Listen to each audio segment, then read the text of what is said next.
There's a stretch of highway in southern Louisiana that most people never think about twice.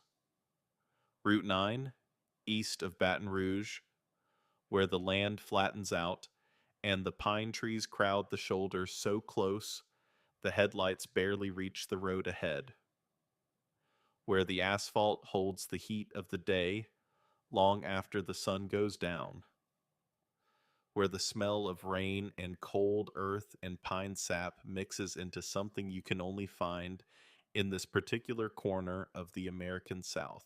Most people drive through it on their way somewhere else. On the night this story begins, a woman named Grace Eleanor Ford was not driving through it on her way somewhere else. Route 9 was her somewhere else. It was her office, her commute, her whole world from 9 at night until 2 in the morning, 4 days a week. She was 23 years old. She was driving a white delivery van with a dented rear bumper and a cracked side mirror held in place by a strip of electrical tape she had applied herself. The van belonged to Magnolia Clean Industrial Laundry, a commercial laundering operation that serviced hotels, hospitals, and restaurant chains across East Baton Rouge Parish. Grace had worked there for 14 months. Her job was to drive finished linens to overnight drop points after the day shift went home and the loading dock quieted down. She did this job alone. She did everything alone. Not because she was unfriendly, not because the world had passed her by, but because Grace Eleanor Ford had been born into a silence so complete and so total that the world had spent most of her 23 years finding quiet ways to leave her out of it. Grace was deaf, not partially, not with residual hearing in one ear or a faint sensitivity to low frequencies. Profoundly, bilaterally, completely deaf since birth. The kind of deaf that audiologists note in charts with phrases like no measurable response across all frequencies. The kind of deaf that means you have never once in your life heard the sound of your own voice, never heard rain on a roof, never heard a song, never heard someone say your name out loud, and actually registered it as sound. She read lips. She used American Sign Language. She kept a small notebook in her left front pocket for situations where neither of those worked. She carried her phone in her right hand more than most people carry anything because typing was her fastest bridge to the hearing world around her. She was also in the way that sometimes seems unfair when you already have one hard thing to carry, genuinely beautiful. Not in a way that required effort or attention. In the quiet, undefended way of someone who had never had much time to think about it. Dark brown hair she kept pulled back while she worked loose and slightly wavy when she let it down. Green eyes that were unusually still, the way eyes get when they are always watching instead of waiting to hear. A face that looked young, but carried something older in the set of the jaw and the steadiness of the gaze. She wore a gray Magnolia Clean zip up over a plain white shirt, black work pants, rubber soled boots. She drove with both hands on the wheel, and her eyes moving constantly watching the road the way a person watches it when they know they will not hear what is coming. The night the story begins was a Thursday in late October. The sky had been building all afternoon, the clouds stacking themselves in bruised columns over the river, and by the time Grace pulled out of the Magnolia loading dock at 9:15, the first drops were already hitting the windshield. She turned on the wipers, checked her delivery, manifest taped to the dashboard, and pulled onto the southbound ramp toward Route 9. She could feel the rain before she saw the full weight of it. The vibration of heavy drops on the roof of the van registered through the seat, through the steering wheel, through the soles of her boots, on the floor. That is how Grace experienced weather. Not as sound, but as pressure. as weight, as a kind of conversation the physical world was having with her body, whether she wanted it to or not. The storm hit fully around 9:40. The wipers were losing the argument with the rain by the time she cleared the third delivery point, a hotel service entrance off Veterans Memorial Boulevard. She initialed the receipt, handed it through the window to the overnight attendant, and pulled back toward the highway. 2 more drops. 40 minutes of driving. She had done this route so many times, she could navigate it half asleep, which was useful because some nights she was. She was not half asleep tonight. She was thinking about money. Specifically, she was thinking about $67. $67 was the total contents of a flat tin box she kept under the frame of her bed in her apartment on Oleander Street, 3 miles east of downtown Baton Rouge. The box had a lid that fit snugly in a small dent in the upper left corner from the time she had dropped it on the bathroom tile 2 months ago. She had not bothered to fix the dent. There was no point in fixing the outside of something when the inside was what mattered. The inside, as of that morning, held $67 and no cents. Exact. She kept a running count on a piece of paper folded into a square inside the lid. The count went back 4 months. It started with $11. On a July morning and climbed by ones and fives and the occasional 10. As the weeks went by, every spare dollar redirected from every other possible use. Every small indulgence declined, every shortcut taken. $67 toward $79. The thing she was saving for was a Hakko FX 88D soldering station with variable temperature control, a magnifying lens attachment, and a tip cleaning system. It was the entry-level professional unit used by electronics repair technicians. It was the difference between what she could do now, which was basic repairs, using a cheap iron that ran too hot and left oxidized joints, and what she could do with the right equipment, which was nearly anything. Grace had taught herself electronics repair the way she had taught herself most things, by reading. Books first, then technical manuals she found at the Goodwill on Florida Boulevard.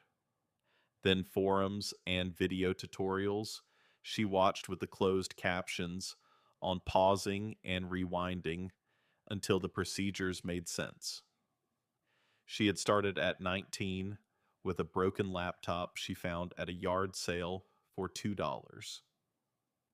She had disassembled it completely on her kitchen table, identified the failed capacitor on the motherboard, ordered a replacement for 60 cents, and soldered it in place with a Radio Shack iron she borrowed from a neighbor. The laptop had turned back on. She still used it.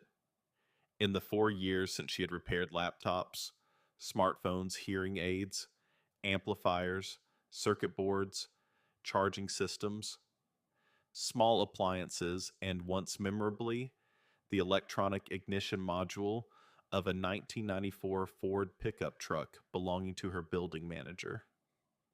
A job that had earned her 3 months of reduced rent and a level of goodwill that had outlasted the truck itself.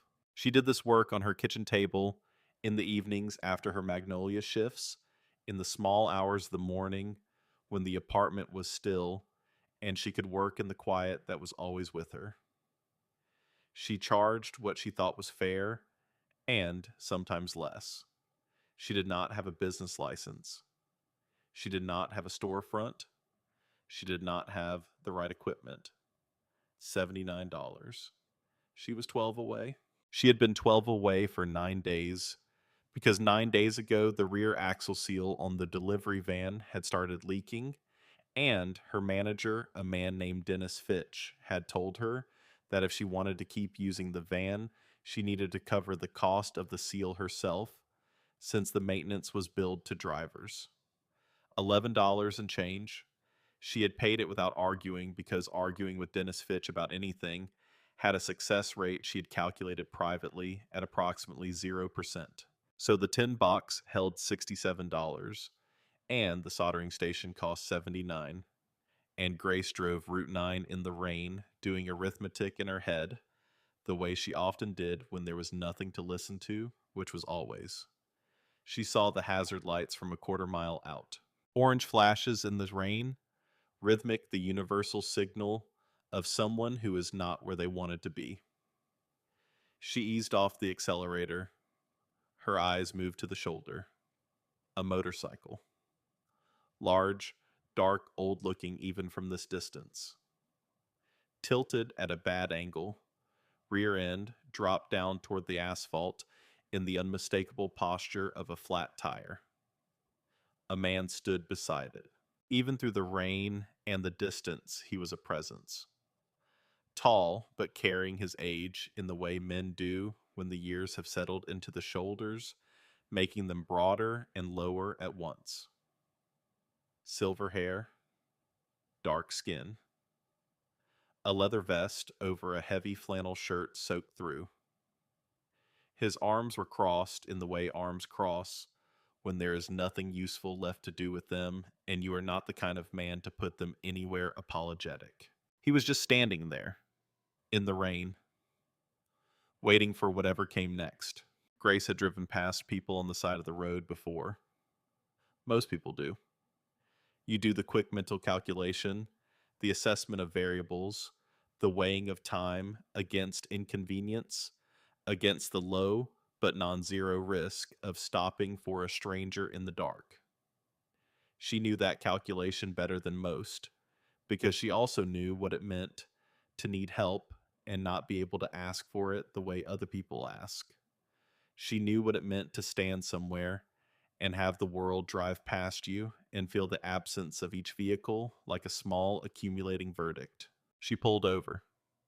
The van rolled onto the gravel shoulder and stopped about 30 feet ahead of the motorcycle.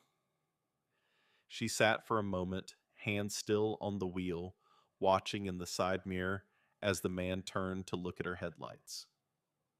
He did not walk toward her. He just turned and looked. Waiting. She reached into the center console and retrieved a small flashlight. She checked that her phone was in her right pocket, her notebook in her left. She pulled up the hood of her zip-up against the rain, pushed open the door, and stepped out into it. The rain was heavier than it had looked from inside the van. It hit the gravel around her in a way she registered as atmospheric pressure, a softening of the world at its edges. She had learned to read rain by the way it moved in her flashlight beam, by the pattern of it on surfaces, by the weight of it on her shoulders. Tonight, it was moving fast and sideways, the kind of rain that has a direction and intends to keep it. She walked toward the man. He watched her come. His eyes were dark and steady, and she had the immediate impression, even at 20 feet, that this was a person who looked at things until he understood them.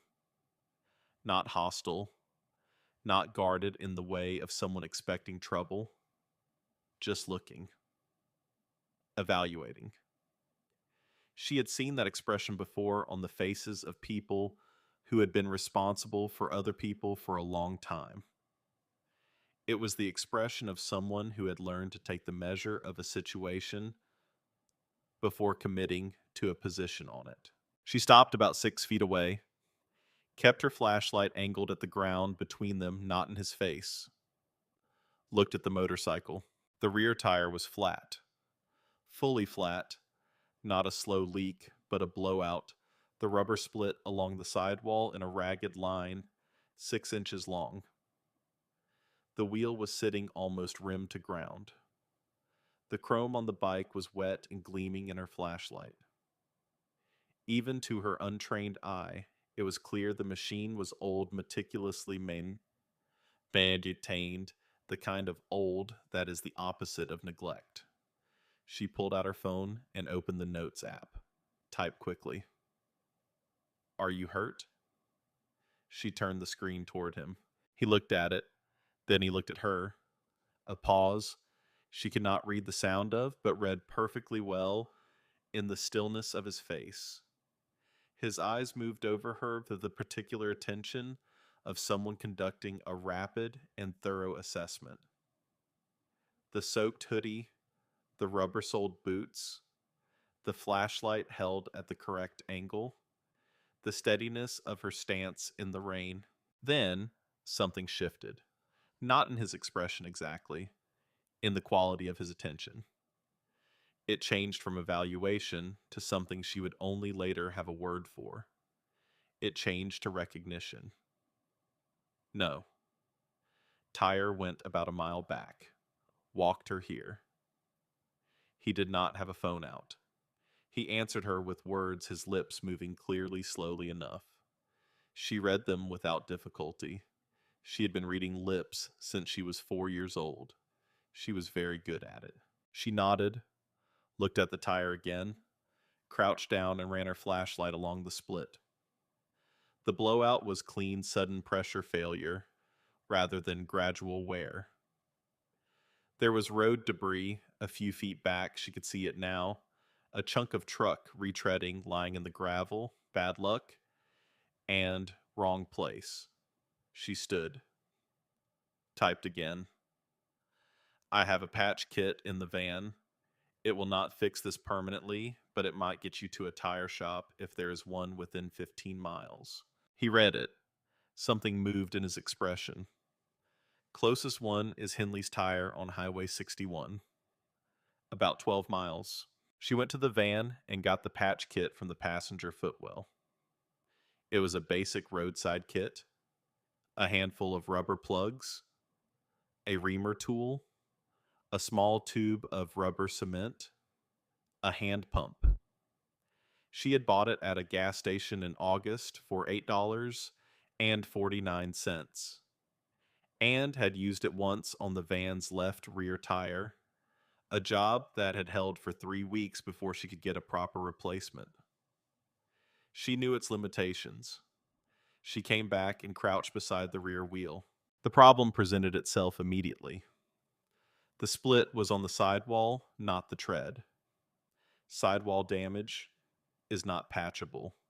A plug patch requires a tread puncture, a hole, something to anchor into. A split sidewall is a different animal entirely. The tire was finished. She sat back on her heels and looked at it, turned the flashlight along the rim. The inner tube. That was the question. If the tube was intact or repairable, there was a possibility. If the tube was shredded the way the outer tire was, there was nothing she could do here. She typed. The tire itself cannot be patched. Sidewall split. But I need to check the inner tube. Do you have a tire iron? He did. A small one clipped to the frame under the seat. He handed it to her without expression. She worked the tire off the rim. It was heavier than anything she had worked with on a car. And her first attempt slipped, and her knuckles caught the edge of the rim. She felt the impact sharp and immediate, and glanced at her hand. The skin was scraped, already starting to well. She wiped it on her work pants and repositioned. The man watched. He did not help. She noticed this and did not misread it. He was not indifferent.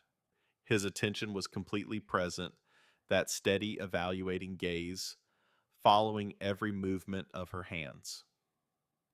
He was watching the way a person watches when they are paying careful attention to something they have decided matters. But he did not move, did not crouch down, did not reach toward the tire, did not offer the way men often offer when they see a woman working. She found out later why. She did not know yet. It took her 11 minutes to get the tire fully off the rim. Her knees were soaked through the gravel, pressing into them through the wet fabric. Rain ran off the brim of her hood and dripped onto her hands. She worked steadily. She was not fast, but she was careful. The kind of careful that comes from having learned everything she knew from manuals and repetition, rather than from someone standing beside her showing her the shortcuts. The inner tube had a puncture. Small on the underside, a nail hole, not a split. Patchable. She looked up at him. He was looking at the tire she had removed. Then he looked at her. She typed. The tube has a nail puncture. I can patch the tube, but it needs a new outer tire to protect it. The patch will hold long enough to get you to Henley's if you go slow. Under 40. Avoid standing water if you can. He read it. His jaw moved slightly. Not speaking, just absorbing. Do it. 2 words. She read them off his lips. Flat and direct, and somehow she thought not unkind. Just economical. The voice she imagined of a man who did not waste words, or expect others to. She worked the patch onto the tube, applied the cement, pressed the rubber, held it. The rain hammered her back through the hoodie. She could feel it in her shoulders and the back of her neck. Her glasses, which she wore for close work, had beaded with water, and she kept having to tilt her head to see past the droplets. The patch held on the second attempt. She reinstalled the tube, worked the tire back onto the rim. Her arms ached. The whole job, from first crouching to standing back up with the wheel reseated, had taken 41 minutes by her phone clock. She stood. Her hands were scraped and red, her jeans caked with muddy gravel from the knee down. She was shivering slightly, though she had not registered when the shivering started. She typed, "That should hold. Take it slow. Henley's on 61 is probably still open. They run a late bay. If not, there's a 24-hour Walmart auto on Airline Highway with tube stock." She turned the screen toward him. He read it, looked at her. That long measuring look again, like a man completing a calculation he had been running for some time. Then he said something. His lips moved, and she read it clearly. "What is your name?" she typed. "Grace. Grace Ford." He looked at the name on the screen for a moment, longer than was necessary. Something had shifted in his expression. Not warmth, not yet. Something more like recognition. The specific quality of surprise that comes not from seeing something unexpected, but from seeing something you had given up expecting to see.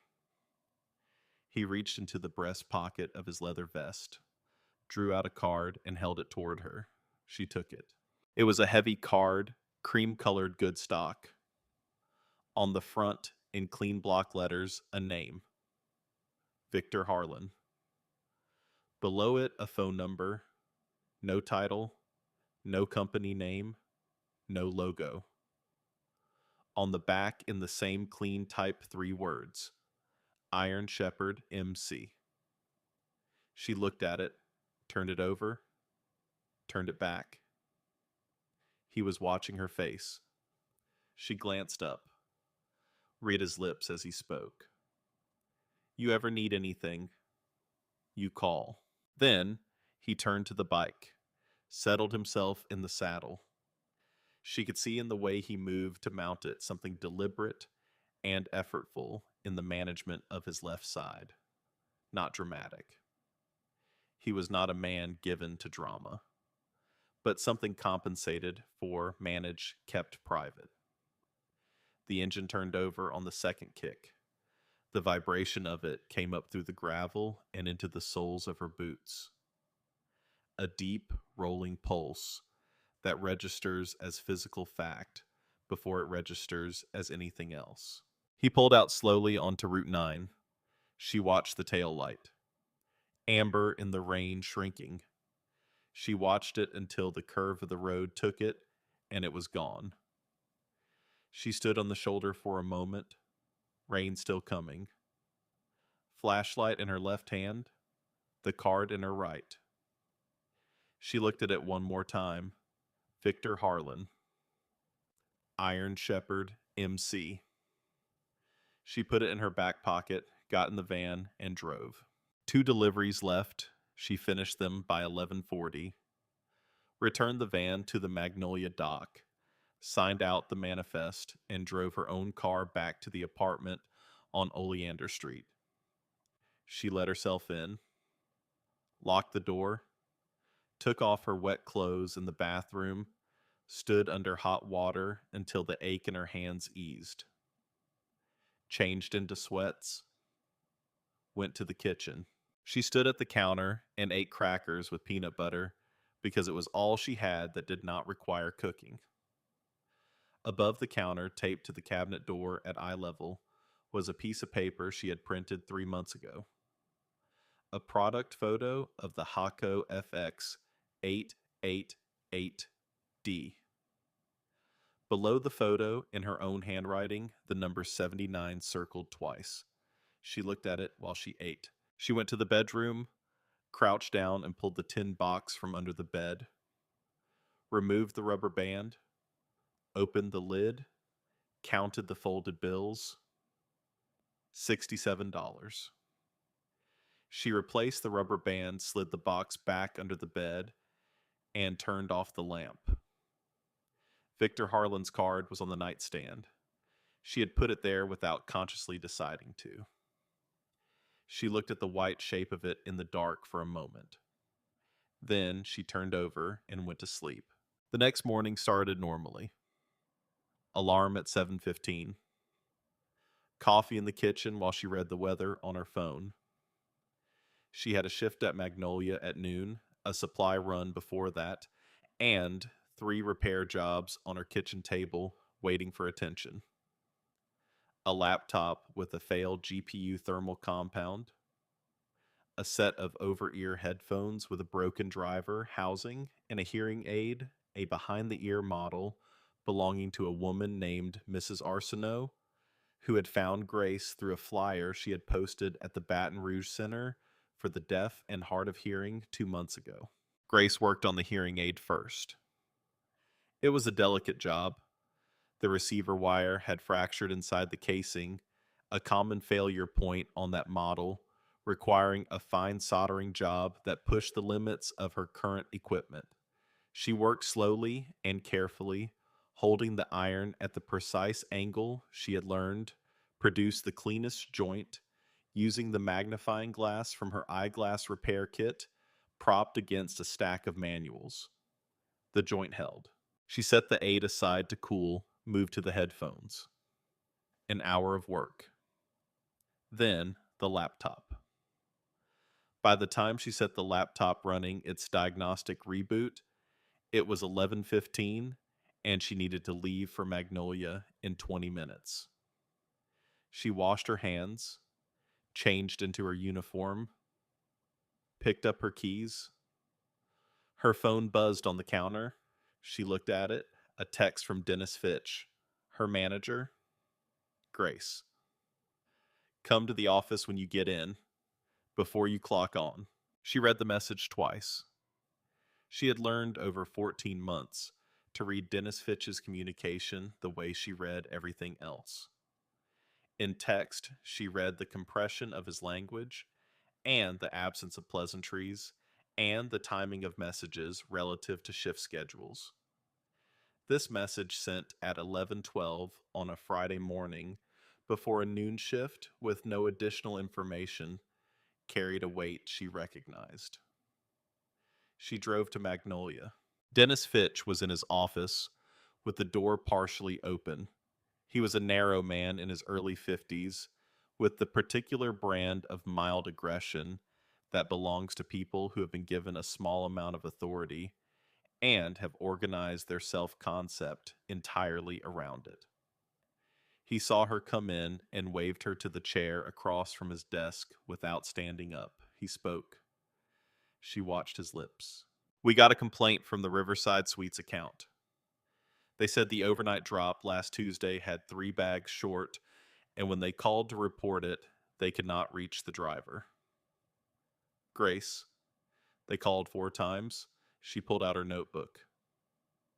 Wrote, I do not receive calls while driving. I have told dispatch this multiple times. There is an alternate contact protocol for night deliveries. She turned it toward him. He read it. His expression did not change. That protocol is for emergencies. Routine delivery issues. The driver handles them directly. She wrote, I cannot use a phone for voice calls. That is a documented accommodation. He looked at the notebook, then at her. Grace, I have had this conversation with you before. She had not missed bags. She was certain of that. She ran a count at every drop point. It was possible the receiving clerk had miscounted.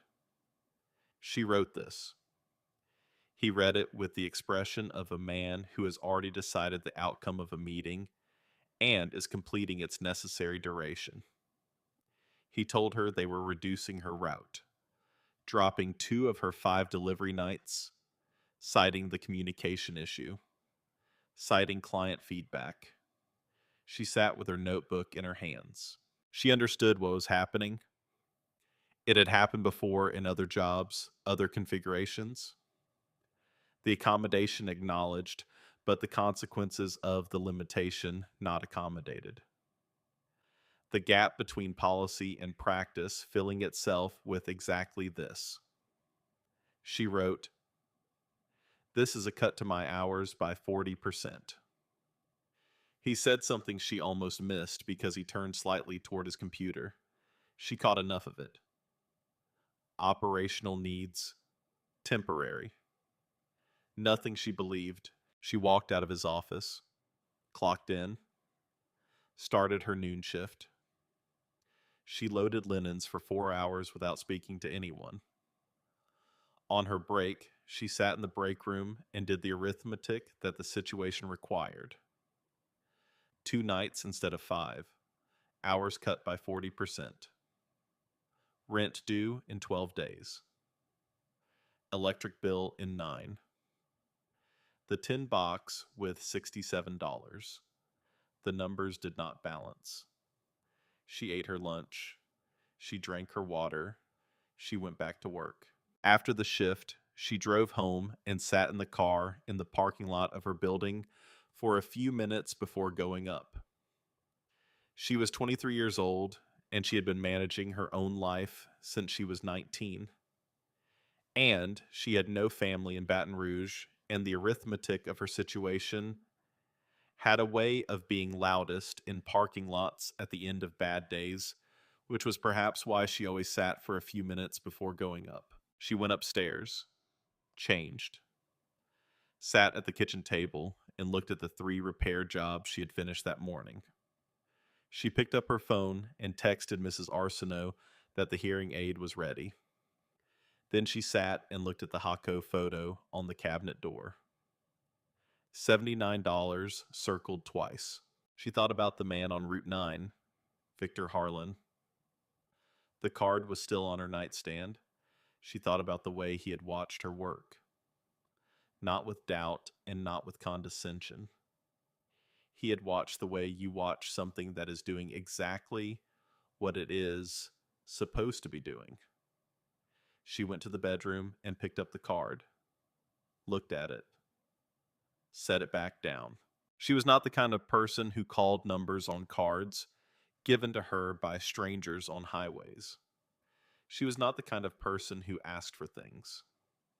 Asking required a voice, and she had learned very young that her version of asking was slower and less legible and more easily dismissed, and that the gap between asking and receiving was wide enough that it was often not worth the crossing.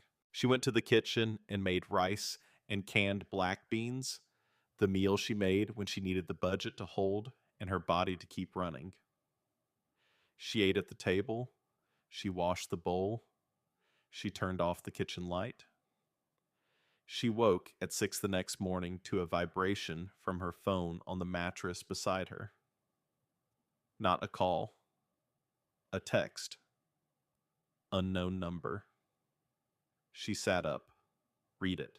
Miss Ford, this is Tommy Ray. I work with Victor Harlan. He asked me to reach out. Would you be willing to meet for coffee this week? No obligation. He just wants to talk. She read it 3 times. She sat in the gray, early morning light of her apartment on Oleander Street, and she looked at the message from a man she did not know, on behalf of a man she had met once in the rain on the side of a highway. A man who had given her a card and told her to call if she ever needed anything. She thought about Dennis Fitch and the 2-night route and the arithmetic that did not balance. She thought about the tin box under the bed. She thought about the hearing aid she had repaired on her kitchen table with equipment that pushed the edges of what she could do. Then she typed back, "Okay, tell me when and where." She put the phone down, got up, started coffee, stood at the window in the early morning and looked out at Baton Rouge, coming awake around her a city she moved through. Every day, watching everything missing, nothing waiting without knowing what she was waiting for. She did not know yet what was coming. But something had shifted in the night. The way things shift when a door you did not know was closed begins very slowly to open. The coffee shop Tommy Ray had chosen was a place called Landry's on Government Street. The kind of establishment that had been in the same location for 30 years and showed it in the good way, the pressed tin ceiling and the scarred wooden counter and the smell of chicory that hit you at the door and did not apologize for itself. Grace arrived 7 minutes early. She always arrived early to unfamiliar places. It gave her time to read the room before the room started reading her. She took a table near the window where the light was good, and she could see the entrance and ordered a black coffee from a server who did not blink when Grace pointed to the menu instead of speaking. Tommy Ray walked in at exactly the agreed time. She recognized him before he spotted her. He was very large, the kind of large that announces itself in doorways, and he wore a leather vest over a dark flannel shirt with the Iron Shepherd patch visible on the left chest. He moved through the coffee shop with the unhurried deliberateness of a man who had learned that the world generally waited for him. He saw her, came directly to the table, sat down across from her with the careful control of a big man in a small chair. He had a calm face, not unfriendly, not warm in the effusive way of someone trying to sell something. Just present the way. Victor Harlan had been present on Route 9, the quality of complete attention that she was beginning to associate with the people around this man. He pulled out his phone and typed and turned the screen toward her. Vic asked me to come in his place. He wanted to be here. Health made it a short morning. He says he is sorry. She read it, nodded, typed on her own phone, and turned it. Is he all right? Tommy read it. Something moved in his expression. A brief compression. He has some things he is managing. He wanted me to tell you about Marcus first. Then we can talk about why you are here. She typed, okay. Tommy settled back in the chair. He spoke slowly and clearly, spacing his words with the natural pause of a man who means each one. She read him without difficulty. He told her about Marcus Webb. Marcus Elliott Webb had grown up in Cookeville, Tennessee, the son of a high school shop teacher and a bookkeeper. He had been profoundly deaf in his left ear since birth, a fact that had defined his childhood in the particular way that a single difference defines a childhood, by providing a reliable mechanism for exclusion. He was otherwise brilliant.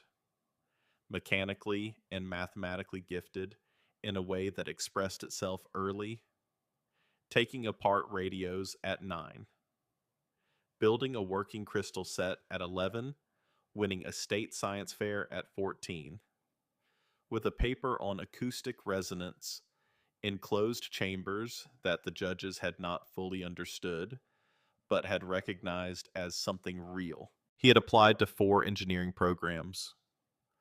3 rejected him on grounds he could never fully confirm, but always suspected had to do with the hearing evaluation required for lab work certification. The 4th Tennessee Tech accepted him. He graduated top of his class. He went to work for Boeing in Wichita, Kansas in 1981. He was 24 years old. Vic Harlan was 26 and had been at Boeing for 2 years in the structural engineering division.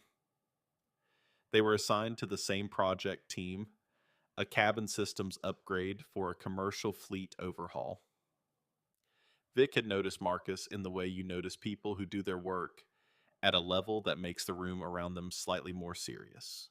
He had also noticed the way certain people in that room talked around Marcus, addressed other people when Marcus was clearly the relevant person to address, directed questions past him.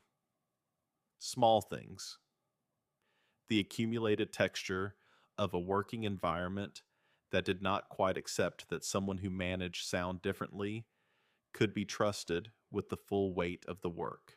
Vic was not a confrontational man by nature, but he was precise, and he had a deep allergy to imprecision in human judgment, the kind of loose, unexamined assessment that filed people into categories before looking at what they actually did. He had become Marcus's most consistent advocate, not in a loud way, in the quiet structural way of a man who made sure the right people were in the right meetings and that credit landed where it belonged. Marcus had risen. His work in acoustic systems engineering had become genuinely important, the kind of work that other engineers built on and cited. When Boeing's Wichita facility began downsizing in the late 80s, it was Vic who made the calls that kept Marcus employed through 2 rounds of layoffs. Marcus eventually moved to a smaller aerospace contractor in Nashville, then left industry altogether to open a small electronics repair and fabrication shop on a corner in the Germantown neighborhood. He called it Webb's Workshop. It was modest and cluttered and entirely his. And, by all accounts, he was happy in it. He died in 2014 of pancreatic cancer in the same building where the shop had been. He was 57 years old. Vic had not been there. He had been in the middle of a restructuring situation that had required his presence across 3 states for 6 weeks, a crisis that had felt at the time like it had no room in it for anything else. He had planned to go when things settled. He had not gone. And then there was nothing to go to, and the debt, as he understood it, had no mechanism for payment. Tommy stopped speaking. He picked up his coffee, set it down. Grace had been reading his lips without looking away. Her own coffee was cold. She had not touched it in 20 minutes. She typed, "How did Vic end up on Route 9? Tommy read it. He has a tradition. Every October, on the anniversary of his first ride with the club, he takes the Harley out alone. No escort. Just him and the road for a day. We respect it, but we worry.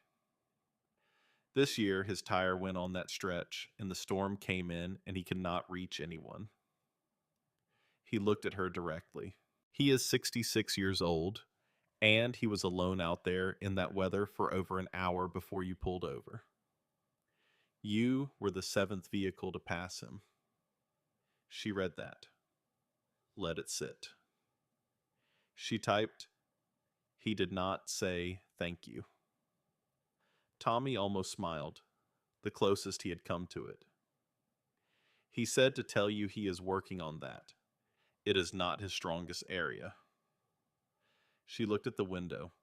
Government Street moved outside it, ordinary and unhurried. She typed, "Why am I here, Mr. Ray?" Tommy typed his reply carefully. Vic owns a building on the corner of Magnolia and 3rd, 2 blocks from the Center for the Deaf. It was Marcus's building. Webb's workshop closed when Marcus died, and Vic has been holding it since. He has not been able to sell it. He tried twice and pulled it both times.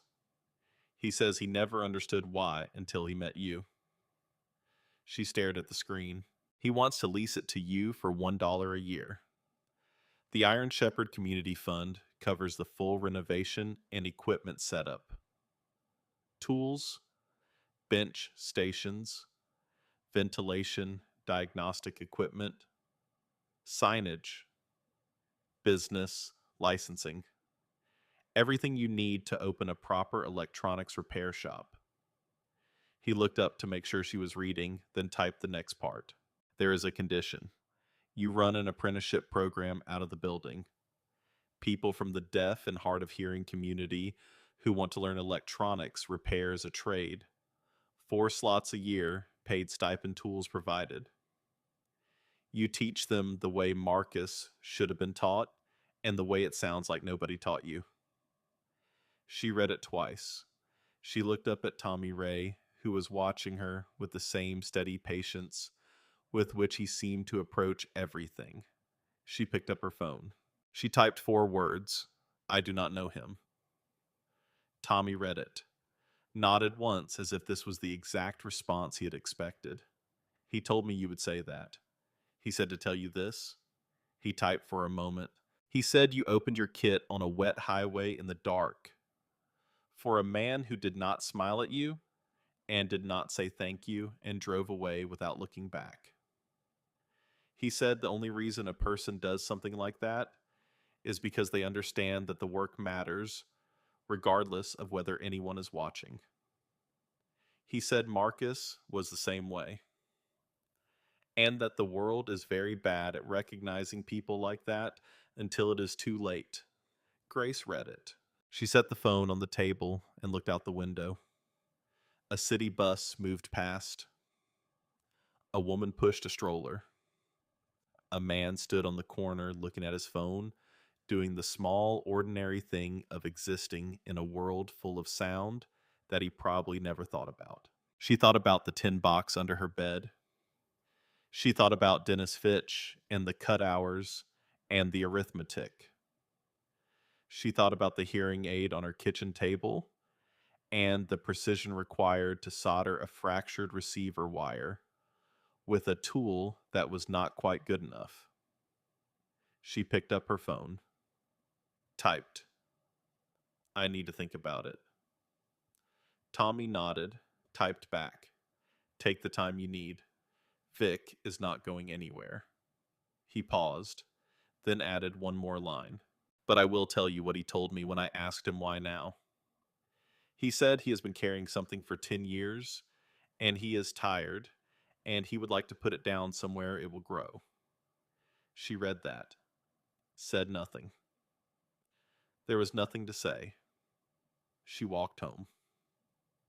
22 blocks because the morning was cool and clear in the way that Louisiana mornings sometimes are after a storm, and she needed to move her body through the decision she had not yet made. She passed the corner of Magnolia and 3rd on the way. She stopped. The building was a narrow 2-story brick structure with a roll-up bay door on the ground level and 2 large windows above it. The brick was old dark red going to brown, with the particular patina of a building that had been standing since before the surrounding street had its current character. The bay door was painted a faded green. The windows were clean. Above the door, barely visible where old paint had weathered away from the brick, was the ghost of a sign. Webb's Workshop. The letters were almost gone, but not quite. The ghost of them was still there. She stood on the sidewalk and looked at it for a long time. Then she walked the rest of the way home. She sat at her kitchen table for 2 hours. She did not work on anything. She did not eat. She drank water and she sat with it the way she sat with hard things, in the full attention of her own processing. There was a version of this that was simple generosity.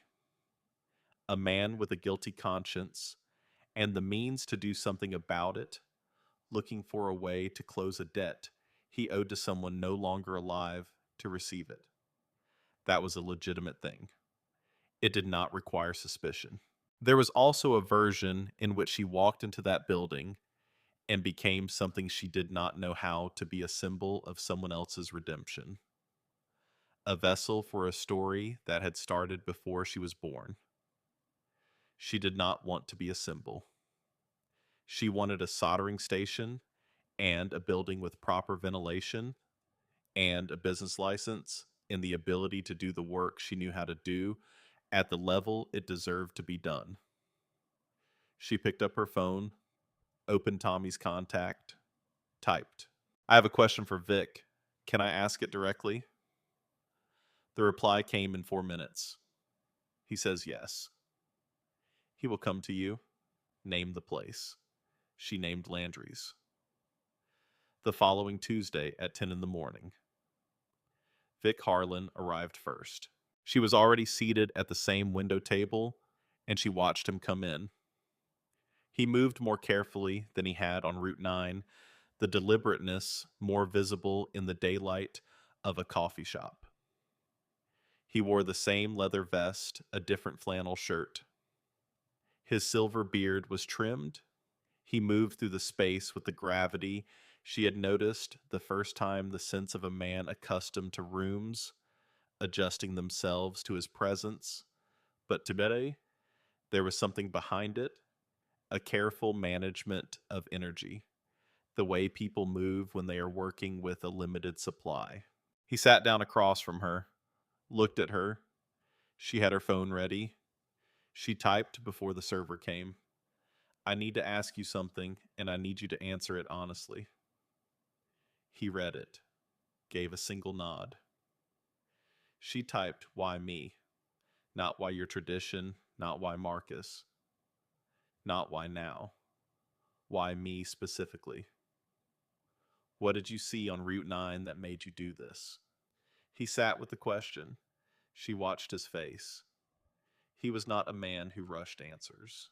Then he picked up her phone from where she had set it between them and typed his reply himself. He handed it back. "I saw you open your kit. I saw you look at that tire and not hesitate. I watched you work for 40 minutes in the rain on a piece of equipment you had never touched before, on a vehicle you had no obligation to touch for a man who was giving you nothing. Not a word of encouragement, not a thank you, not even eye contact half the time. And I watched you do it the same way at minute 40 as you did it at minute 1. No performance in it, no waiting for acknowledgement, just the work." He reached over and took the phone back. Typed more. "And I saw you open your wallet when you needed the hand pump gauge, and I saw what was in it. I saw the paper. The $79. She felt something tighten in her chest. He continued typing. "I know what it costs a person to give something from a place where they have very little. Not money, attention, care. The decision to be useful to someone who is not being useful to you. Marcus did that for people his whole career, and the world spent most of it trying to convince him he had nothing to offer. I watched you on that shoulder, and I understood immediately. Same person, different road." He set the phone down, looked at her, said the next part out loud, slowly, clearly. "I am not trying to save you. I am trying to not make the same mistake twice." She read his lips. She sat with it. Then she picked up the phone and typed. "What is wrong with your health?" He looked at the question. A long pause. He typed, congestive heart failure, diagnosed 18 months ago. It is being managed. Tommy worries more than the situation requires. She looked at him, looked at the careful way he held himself upright, the particular quality of stillness that was not relaxation but conservation. She typed, does it change the timeline on any of this? He read it. Something moved in his expression that was not offense. It was closer to respect. He typed, it motivates the timeline. The building has been sitting for 10 years waiting for the right person. I would prefer not to wait another 10. Grace set the phone down. She looked out the window at Magnolia Street 2 blocks away. She thought about the ghost of the sign above the bay door. She thought about a man in Cookeville, Tennessee, who could not hear from one side of his head and had spent his life proving that the limitation was in the world's imagination and not in his hands. She picked up the phone. She did not say okay, not yet. She typed, I need to tell you something first. He waited. She typed, 3 years ago, I was in the electronics engineering program at LSU on a full merit scholarship. In the second year, there was a lab certification requirement. It involved identifying equipment faults by sound. I asked for an alternate assessment. They told me the lab environment required standard sensory function, and there were no accommodations available for that component. I lost the certification. I lost the scholarship. I filed an appeal. It was denied. She paused, then typed more. I am telling you this because I need you to understand that I am not someone who needs to be rescued from bad luck. I was right. The school was wrong, and I kept going anyway. If you are offering me this building because you feel sorry for me, I do not want it. She put the phone on the table and looked at him directly. Vic read every word. He was still when he finished. Then he reached into the inside pocket of his vest and placed something on the table between them. A folder, thin manila. On the tab, handwritten in careful block letters, Ford, Grace, ELSU, Academic Appeals, 2021. She looked at it. She did not touch it. He typed, my attorney pulled your appeal records 6 days ago. The lab certification requirement that ended your scholarship was applied exclusively to students with documented hearing impairments in that program year. Students with other disabilities were given alternative assessment options. You were not offered one. She stared at the screen. He typed, that is a violation of the Americans with Disabilities Act. A clear one. You had the right to fight it. Nobody told you. She put both hands flat on the table. He typed, I am not offering you this building because I feel sorry for you.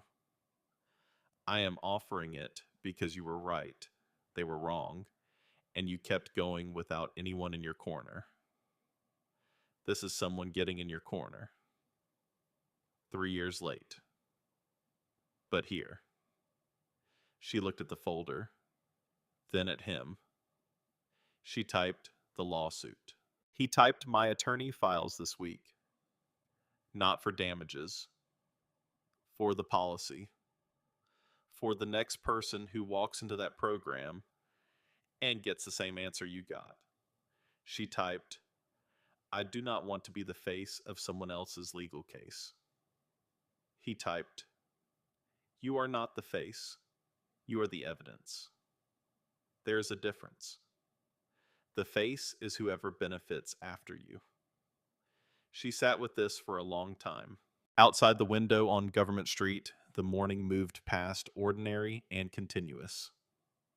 She thought about the appeal letter she had written at her kitchen table 3 years ago, the one she had never sent because by the time she finished it, she had already understood it would not matter. She thought about the way it had felt to know you were right and have no one to confirm it. She picked up the phone. She typed, "I need a day." He typed, "Take two." She walked out of Landry's and stood on the sidewalk in the October morning air, and she understood fully and without sentimentality that she had already made the decision. She had made it when she stopped on Route 9. She had made it before that in the years of working on her kitchen table, in the years of being right without anyone to say so. She had been building toward this particular door for a long time without knowing the door existed. She went home, and she did not sleep much that night. She lay in the dark and looked at the ceiling and let the weight of it settle into something she could carry forward instead of something she had to hold still. 2 days later, she texted Tommy Ray, "Tell Vic yes." The first Saturday came with gray skies and the smell of coming rain. Grace arrived at the building on Magnolia and 3rd at 7 in the morning, 2 hours before she expected anyone. She wanted the time alone in the space. She had spent the week making lists, measurements, layouts on graph paper, the planning mind she had developed over years of working alone, applying itself to a scale she had not worked at before. She was crouched in the back corner, measuring the wall spacing, when she felt the floor vibrate. She stood, looked at the bay door. They came in groups. Not all at once, not in a convoy, but steadily over the course of the first hour. Iron Shepherd members from chapters across Louisiana and Mississippi and Alabama. Men and women in leather vests with the crimson and black patch, arriving in twos and threes, parking their bikes along the curb, walking in with tool bags and work belts, and the demeanor of people who have come to do a specific thing and know how to do it. By 9 o'clock, there were 23 people in the building. A man named Calhoun, who turned out to be a licensed electrician with 30 years on commercial projects, had already opened the breaker panel and was talking to Tommy about the service capacity. A woman named Reyes, who moved around the space with a clipboard and a measuring tape, turned out to be a licensed contractor who had built out 3 commercial interiors in New Orleans in the last 2 years. She and Grace stood together over the graph paper layout for 20 minutes, pointing and adjusting, communicating in the language of the drawing without words. There was also a man named Boone. He was heavy-set, late 50s, with a gray-flecked beard and the broad, scarred hands of someone who had been working with them since before Grace was born. He stood near the back of the room and watched her go over the layout with Reyes. She caught his expression from across the space and read something in it she recognized. Reservation. The look of a man who had not yet made up his mind and was withholding judgment until the evidence resolved itself one way or the other. She did not address it. She went about her work. Vic arrived at 9:30. Tommy had set a folding chair near the center of the space, positioned so Vic could see the whole room. Vic looked at the chair, looked at Tommy, sat down in it without argument, which told Grace more about where he was that morning than any words would have. He watched everything. When Grace passed near him, she stopped and typed on her phone and held it toward him. "How are you feeling?" He typed back without drama. "Better than yesterday. Worse than last week." "The usual trajectory." She read it, nodded. He typed one more line. "This is the best morning I have had in a long time. That is also the usual trajectory when something is actually happening." She looked at him, read the lines of his face, the silver beard and the deep-set eyes, and the particular gravity of a man who understood the weight of what was being built in this room and had waited a long time to build it. She typed, Marcus would have liked this building. Vic read it. He was quiet for a moment. Then he typed. He picked it because the light was right. He said you cannot do fine work in bad light. He was correct about most things. She put her phone in her pocket and went back to work. Boone came back the second Saturday. And the third. On the fourth, he was the first one there, standing outside the bay door with 2 coffees in a carrier and a level under his arm before Tommy arrived before the others. He handed Grace one of the coffees when she unlocked the door and went straight to the electrical chase. They were running along the left wall and started working. She had never directly addressed what she had read in his expression that first day. She had simply kept working at the same quality, the same consistency, without performing for anyone or asking for anything. The reservation she had seen in him disappeared the way honest doubt disappears when the evidence accumulates beyond what the doubt can reasonably hold.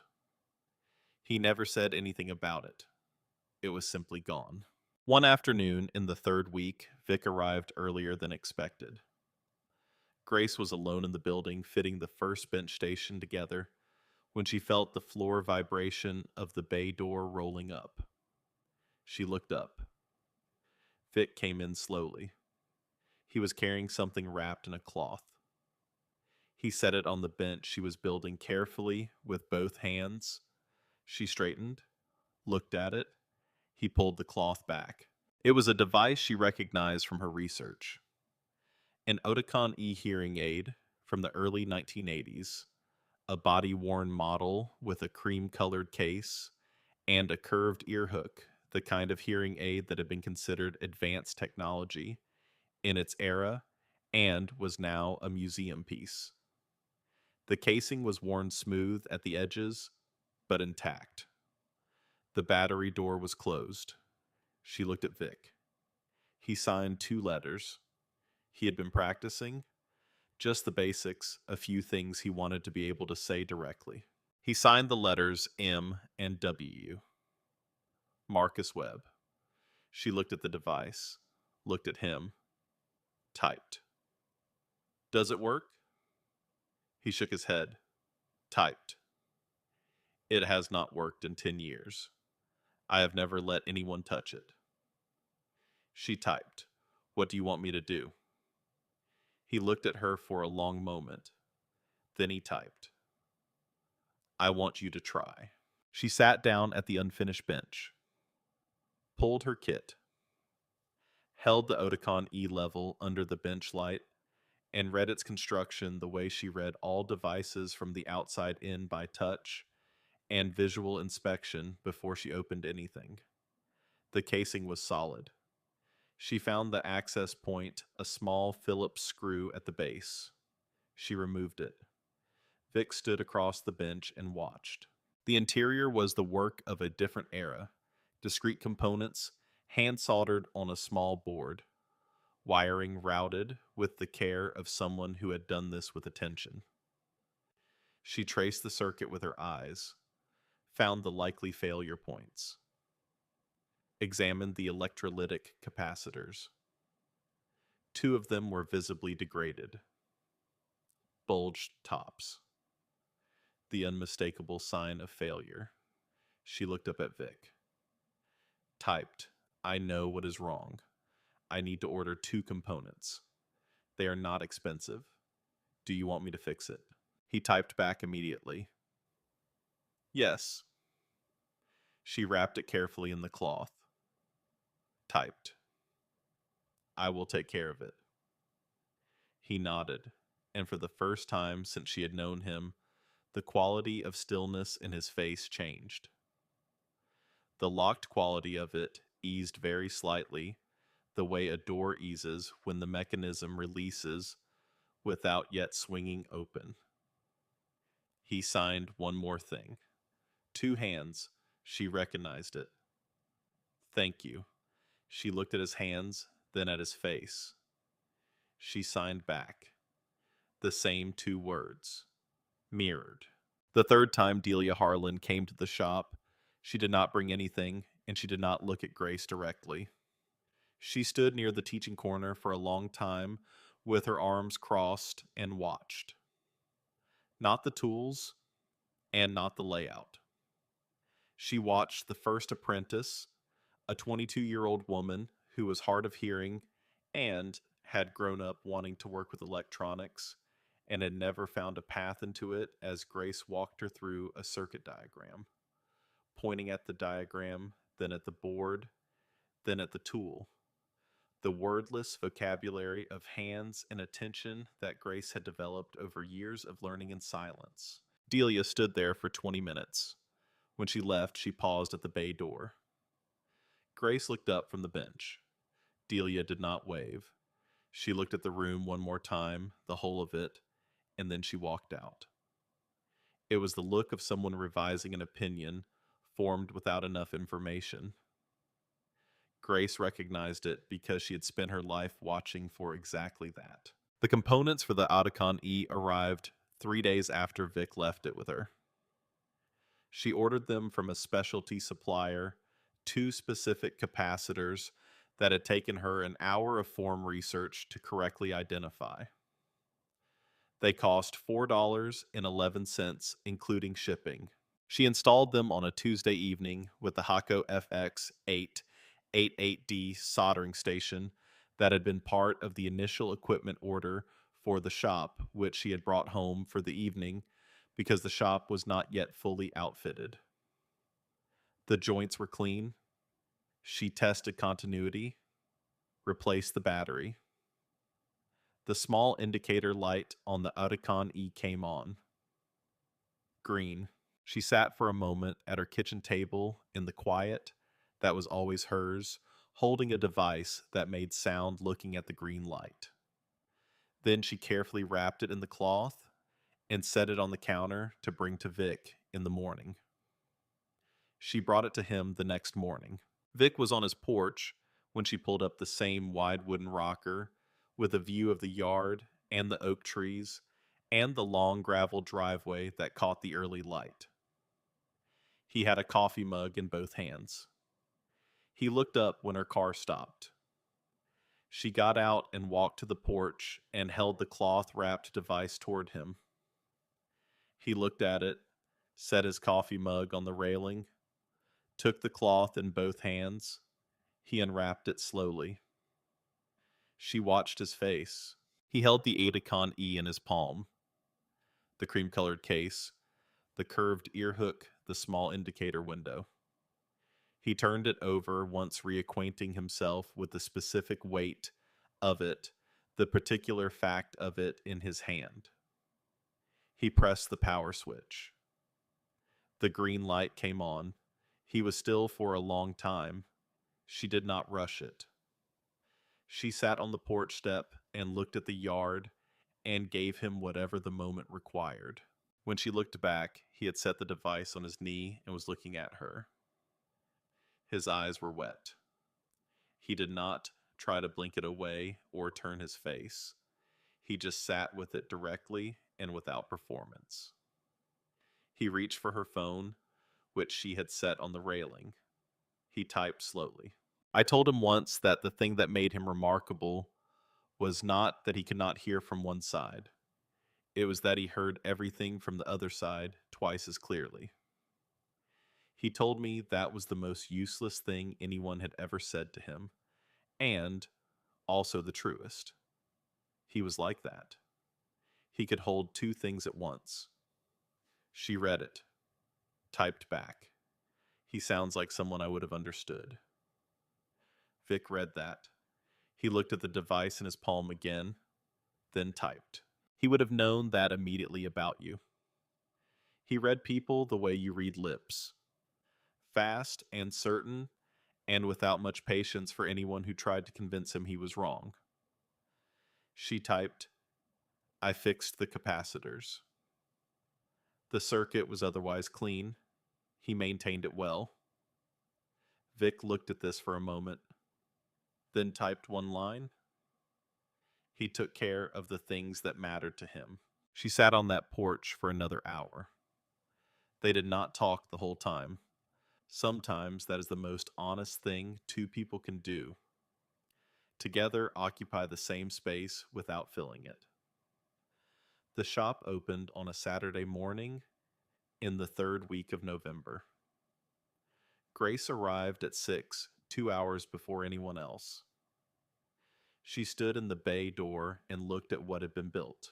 The bench stations ran along the left wall, 4 of them, each lit with adjustable daylight, LEDs, each with a ventilation hood above it, and a tool rail mounted at the back edge.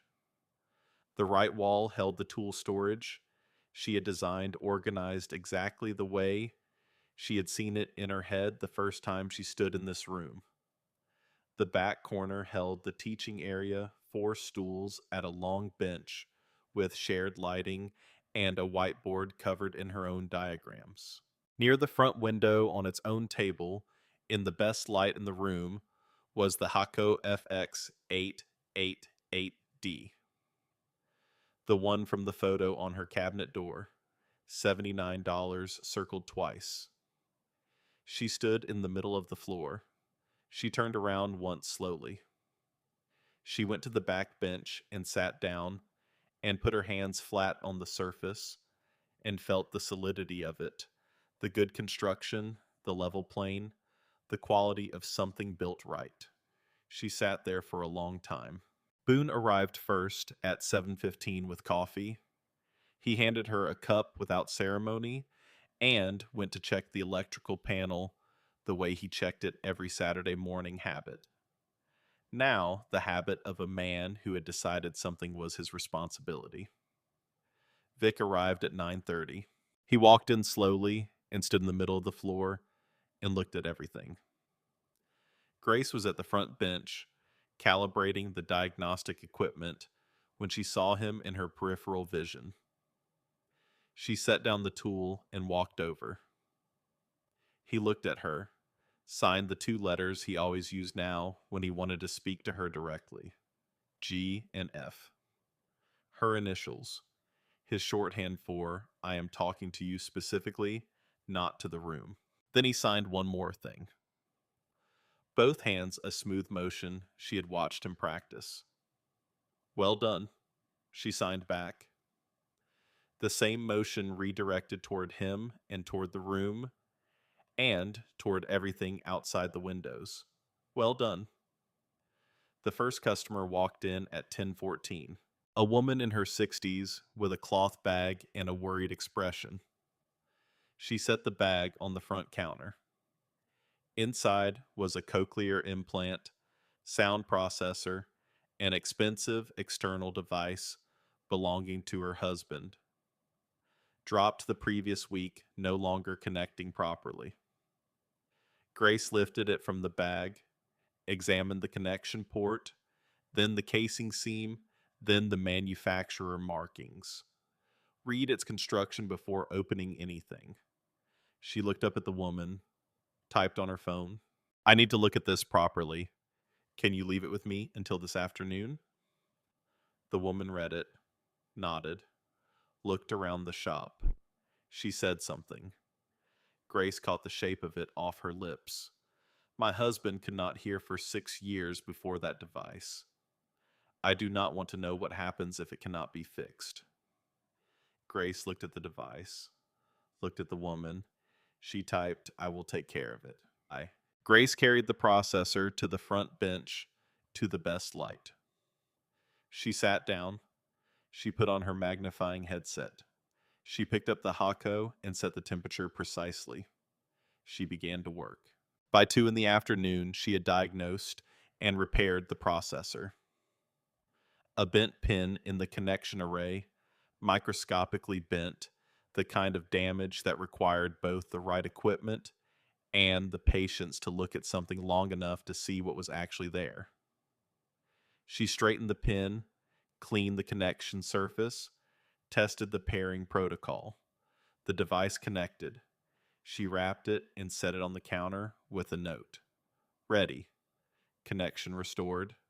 Come in anytime. The woman came back at 4. She picked up the device, read the note, looked at Grace. She said, "How much?" Grace typed, $20. The woman opened her purse and took out two 20s and set them on the counter. Grace pushed one back. The woman pushed it back toward Grace. They looked at each other. Grace picked up the 20, typed, "Thank you." The woman signed something with her hands. Not formal ASL, just two hands pressed together at the chest, then opened outward. A gesture that needed no translation. Then she picked up the repaired processor and walked out into the afternoon. Grace looked at the $40 on the counter. The first money Webb's Corner had ever made. She put it in the cash box, closed the lid. She went back to work. 3 weeks after opening day, Tommy called her on a Thursday evening. She was reviewing the second apprenticeship application on her laptop when the vibration of her phone made her look. She read the text. "Vic is in the hospital, St. Mary's. He is asking for you." She was in her car in 4 minutes. She found Tommy in the corridor outside the room. Arms crossed, the expression on his face one she had not seen before. On him, the expression of a man whose certainty about outcomes had been interrupted. She stopped in front of him. Typed. "How bad?" He read it. Typed back. "He had an episode this afternoon." His heart. "They have him stable?" The doctor says stable. Vic says stable means nothing interesting is happening yet. She typed, "Can I go in?" Tommy nodded. The room was small and bright, with the aggressive fluorescence of hospital rooms. Vic was in the bed, with monitors on his chest, and an IV line in his left arm, and the expression of a man who found the entire arrangement deeply inconvenient. He looked up when she came in. She pulled the chair to the bedside and sat down. He reached for her phone on the bed tray before she could offer it. Typed, "I told Tommy not to call you tonight." She took the phone. Typed, "Tommy made his own decision." Vic read it. Typed, "He does that. It is why I hired him 40 years ago, and also why he is frequently irritating." She typed, "How do you feel?" He looked at the monitors. Typed, "Like a man who has been hooked up to machines and told to stay still, which is the worst possible instruction you can give me." She looked at him, the silver beard and the dark eyes, and the gravity still present even in a hospital bed. The specific gravity of a person who has not stopped being who they are because the circumstances have changed. She typed Vic. "Honestly." He held the phone for a moment, then typed. "My doctor says the timeline I was given is shorter than I was told initially. He now says 4 months is optimistic. I told him his optimism was never the point." She read it. Read it again. She looked at the window, the city outside, the dark shape of it against the sky. She typed, "What do you need?" He looked at this question for a long time, longer than any other question she had typed to him. Then he typed, "I need to know that what we built is going to keep going. Not as a memorial, not as a monument, as a working place, as a place that is alive because the work is alive. I need to know that from you directly." She took the phone from him. She sat with it. She thought about the bench stations and the tool walls and the hako on its table in the morning light and the woman with the cochlear processor and the $40 in the cash box and the apprenticeship applications and the ghost of a sign above the bay door. She typed, "It will be alive. That is not a promise I am making to you. That is a description of what it already is." He read it. He looked at the ceiling for a moment, then he looked at her and nodded. Once, the slow, deliberate nod of a man accepting something he needed to be true. She stayed for another hour. She sat in the chair by the bed, and he dozed in and out. And she reviewed applications on her phone, and once, when she looked up and found him watching her, she typed, "Go to sleep." He typed back, "In a minute." He went home 3 days later. Delia Harlan met Grace on a Wednesday morning at Landry's on Government Street. Delia was already there when Grace arrived. A tall woman, 63 years old, with close-cropped natural hair, gone mostly silver, and a face that had the structure of someone who had spent decades holding things together through the quality of their attention. She sat with tea, and she was reading something on her phone, and she set it down immediately when Grace came in. Her eyes were direct. She spoke at her natural pace, but kept her face forward and her mouth clear, the instinct of someone who had thought about it in advance. She set a binder on the table before she spoke. Grace looked at it and did not reach for it. She had learned that you do not reach for something until you understand what it is. Delia said, "This is the thing Vic has not been able to let go of for 30 years. More than the club, more than the business, more than anything he built after Marcus died. He told me once that everything he made after 1989 was borrowed from what Marcus gave him, and that he had been running a debt he did not know how to repay." She put her hand flat on the cover of the binder. "He thinks you are how?" She paused. She said, "I want you to understand what I am telling you. This is not a gift. This is not charity. This is the most important thing my husband has, and he is choosing to put it in your hands instead of an institution, because he believes your hands are where it will actually become something. That is the highest assessment he has made of another person in 30 years. I have seen him make it exactly once before." Grace looked up from the binder. Delia said he made it about Marcus in 1983, and Marcus built something that mattered for the rest of his life. She pushed the binder across the table.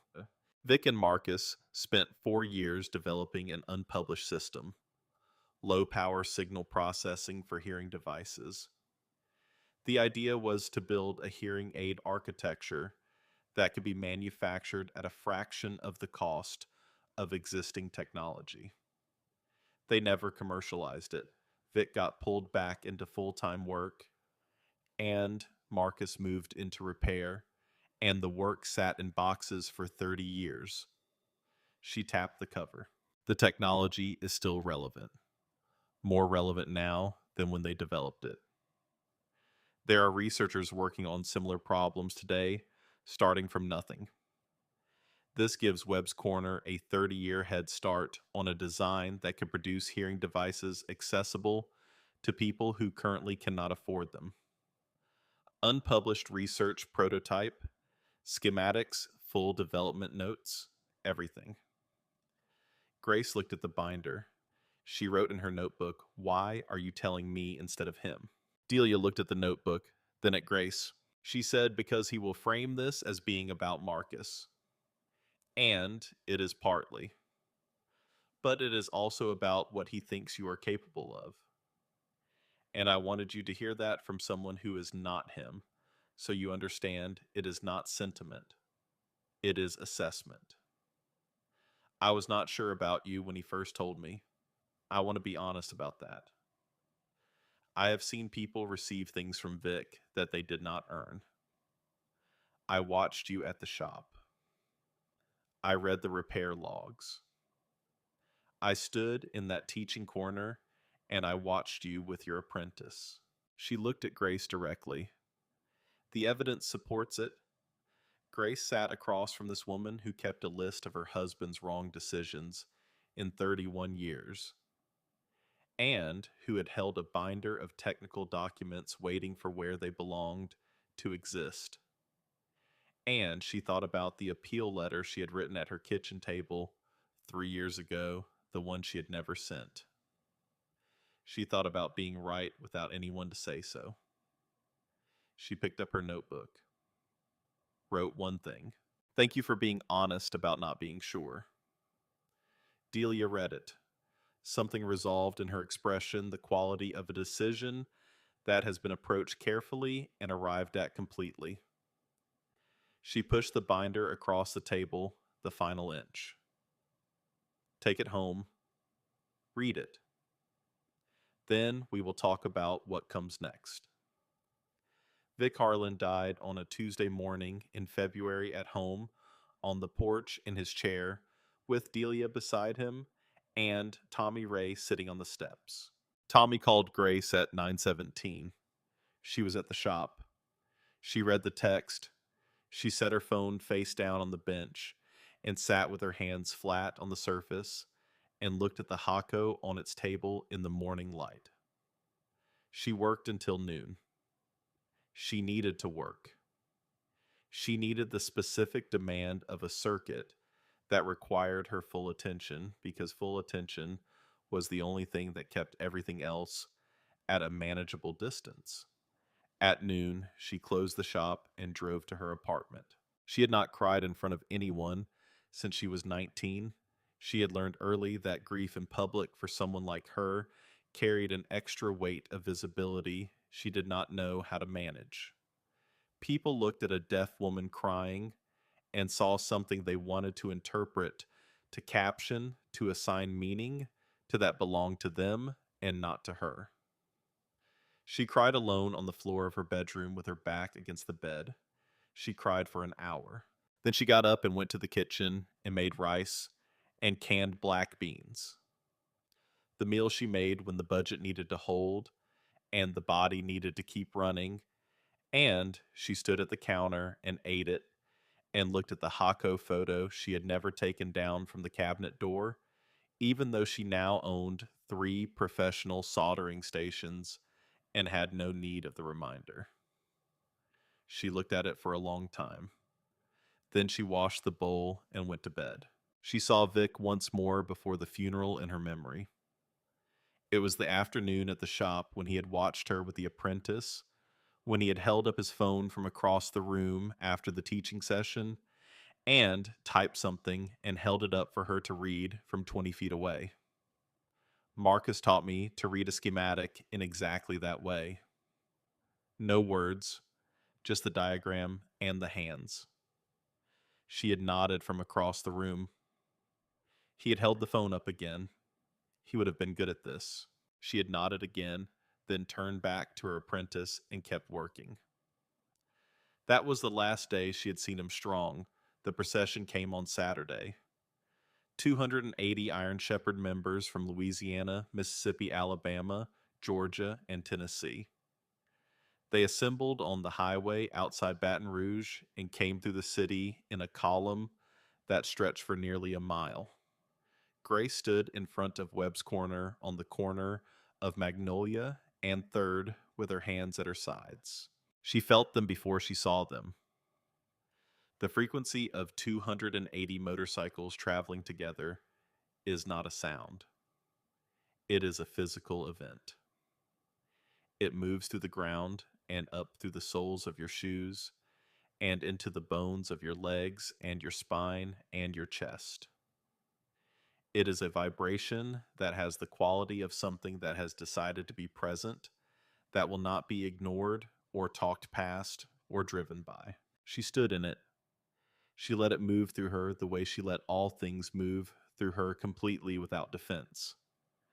The column passed slowly riders with helmets at their sides, faces forward. Some she recognized. Boone, Reyes, Calhoun. Faces from Saturday mornings in the building behind her.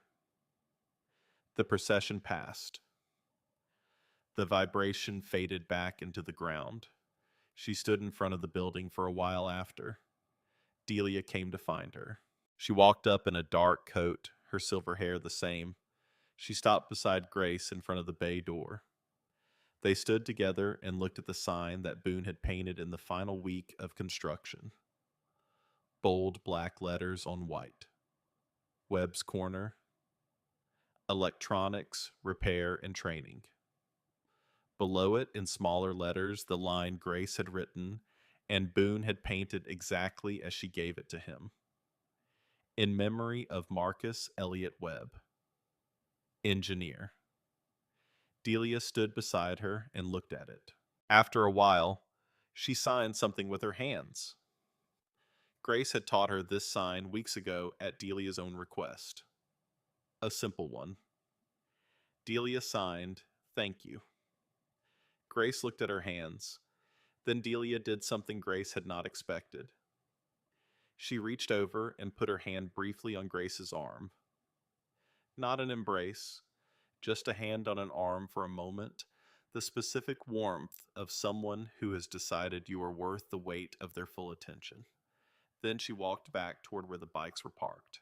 Grace turned and looked at the sign one more time. She went inside. She sat down at the front bench in the morning light from the two big windows, and she put on her headset, and she picked up the Hako, and she turned the temperature dial to the exact setting she always used, and she began to work. 1 year after the night on Route 9 on a Thursday evening in late October, she was driving home from the shop when she came to the familiar stretch of highway east of Baton Rouge, where the pine trees crowded the shoulder and the road went flat and straight, and the headlights reached just far enough ahead to tell you what was coming. She saw the hazard lights from half a mile out. A sedan on the shoulder, two wheels off the asphalt lights blinking in the dark. A figure standing beside the car arms, wrapped around herself the posture of someone who has run out of options and is standing in the space where options used to be. Grace pulled over without hesitation. She sat for exactly 1 moment with her hands on the wheel.